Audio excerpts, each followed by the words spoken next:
বিসমিল্লাহির রহমানির রহিম। প্রিয় ফেসবুক দর্শক মণ্ডলী, আসসালামু আলাইকুম।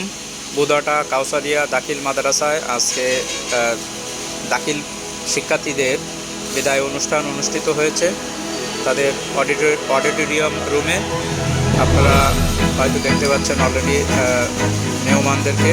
আমাদের advocate Shahidul Islam APP Satkhira judge court উনি আছেন, আরও অনেক শিক্ষক মণ্ডলী আছেন, এলাকার গণ্যমান্য ব্যক্তিবর্গ এবং বিদায় শিক্ষার্থী এবং অন্যান্য শিক্ষার্থীদের সমন্বয়ে তাদেরকে পুরস্কৃত করা হচ্ছে এবং তাদেরকে উন্নত লেখাপড়ার জন্য শিক্ষকদের পক্ষ থেকে দোয়া ও ভালোবাসা অবিরামভাবে বহমান এবং তাদের সন্তানতুল্য এই শিক্ষার্থীদের আজকে বিদায় অনুষ্ঠানে আবেগপূর্ণ হয়ে ওঠেন অনেক শিক্ষক এবং তাদের ভালোবাসা অপূর্ণ।